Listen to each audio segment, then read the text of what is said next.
Assalamualaikum warahmatullahi wabarakatuh. Selamat pagi anak-anak, dan tentunya masih semangat pagi pula ya. Kali ini kita bertemu lagi dengan saya, Ibu Dwi Kristianti. Dalam hal ini akan menyampaikan materi MPLS yang berjudul Cara Belajar Efektif dan Efisien. Sebelum saya terangkan apa sih cara belajar efektif dan efisien itu, Ibu ucapkan selamat dulu ya kepada semua anak-anak yang sudah tergabung dalam grup ini, karena sudah bisa diterima di SMP Negeri 7 Pekalongan. Kalian adalah anak-anak pilihan karena sudah bersaing dengan anak-anak yang kebetulan tidak bisa diterima di SMP Negeri 7 Pekalongan. Sekali lagi Ibu ucapkan selamat ya anak-anak ya. Semoga kita bisa belajar bersama sampai 3 tahun ke depan, dan anak-anak bisa lulus dengan ijazah atas nama SMP Negeri 7 Pekalongan. Kembali ke materi ya anak-anak, yaitu cara belajar efektif dan efisien. Apa sih belajar itu?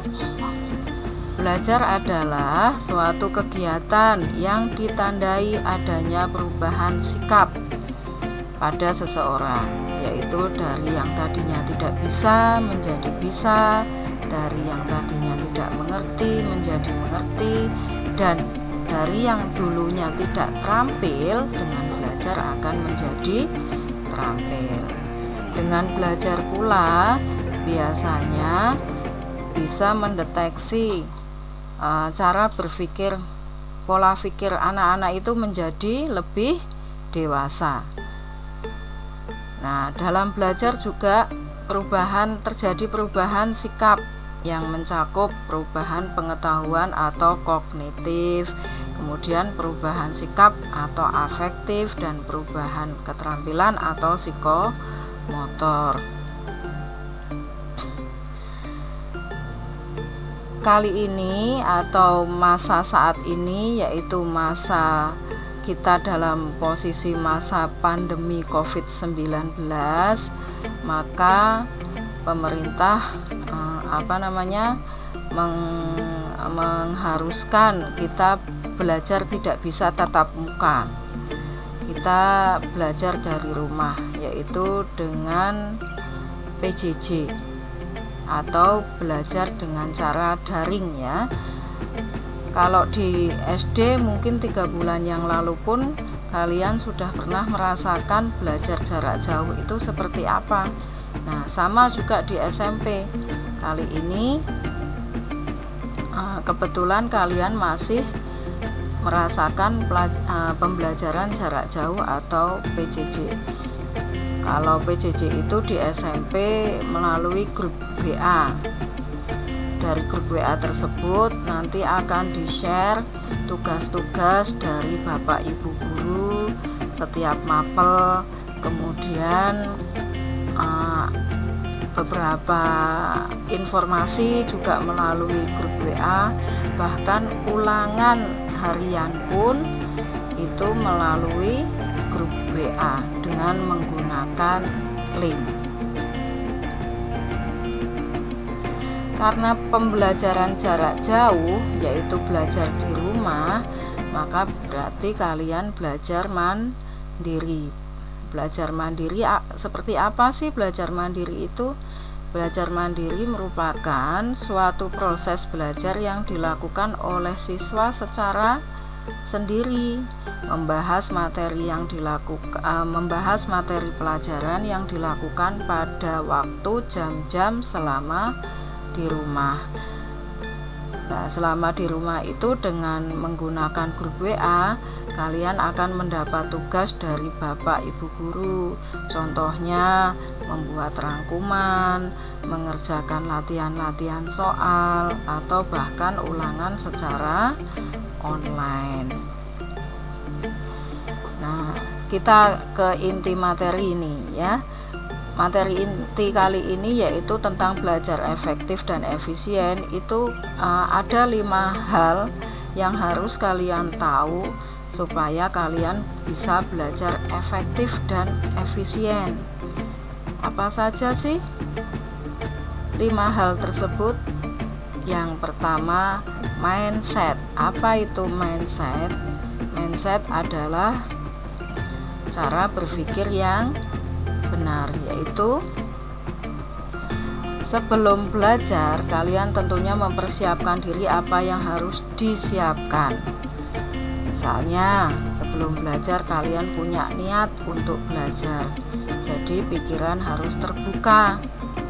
Dengan pikiran terbuka maka materi akan mudah terserap. Jangan antipati duluan. Misalnya seperti ini, saya sudah pernah menerima materi itu dulu di SD, saya tidak mau mengikuti materi itu. Jangan seperti itu. Atau jangan pernah bilang nggak perlu dengan materi tersebut, karena yang namanya materi pembelajaran, kalau misalnya sudah tahu pun kalau kita mengikuti dengan baik, maka pengalaman belajar kita akan semakin banyak. Yang kedua, guru yang benar. Apa sih guru yang benar? Nah, dari guru yang benar itu maksudnya kalian kalau misalnya mau mencari informasi, tanyalah kepada orang-orang yang lebih menguasai, lebih ahli, dan lebih mengerti tentang apa yang akan kalian ingin ketahui. Jangan salah tanya.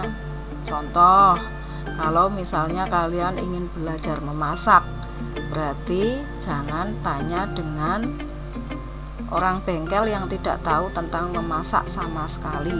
Contohnya seperti itu.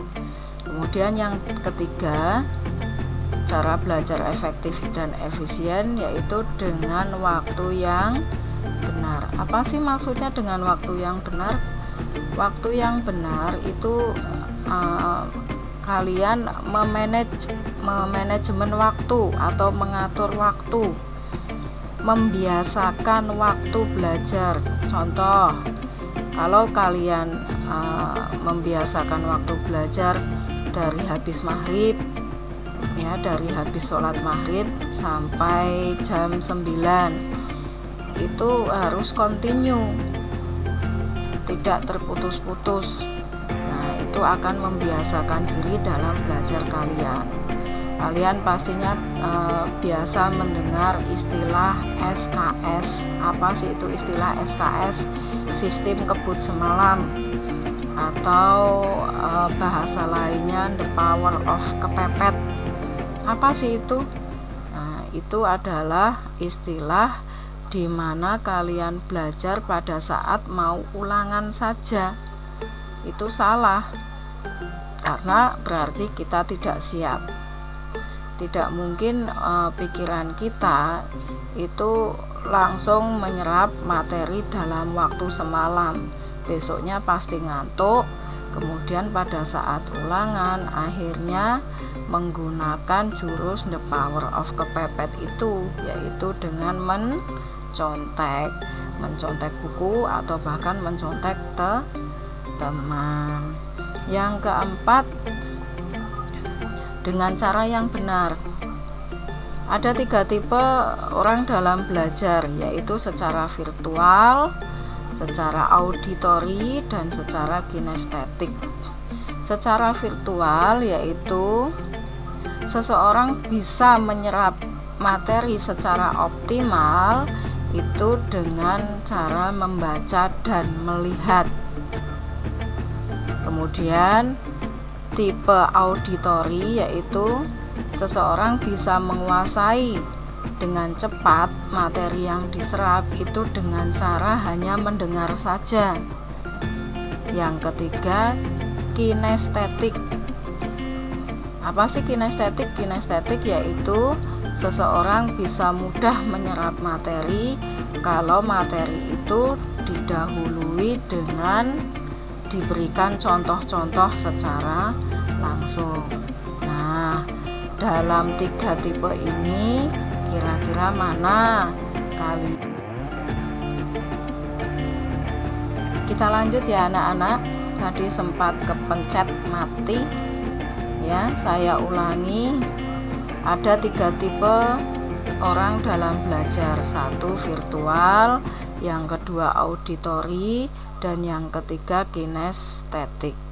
Nah, dari ketiga tipe tersebut kira-kira mana yang anak-anak cepat menguasai materi? Apa yang virtual, yaitu menyerap materi dengan membaca dan melihat, atau yang auditori, menyerap materi dengan cepat hanya mendengar saja, atau bahkan kinestetik, yaitu menyerap materi itu diserap dahulu materi tersebut, kemudian harus diberikan contoh-contoh, akhirnya bisa menyerap materi. Nah, kalau sudah bisa menentukan tipe mana yang kalian anggap sangat efektif untuk kalian, berarti segera gali. Kalau misalnya auditori, kalian hanya menyerap materi hanya dengan mendengar, berarti otomatis kalau misalnya membaca materi kemudian juga mencari aplikasi tentang atau YouTube tentang pembelajaran materi tersebut. Jadi kalian bisa mendengar materi tersebut secara online atau lewat tayangan video. Dan yang kelima ini anak-anak, yaitu lingkungan yang benar.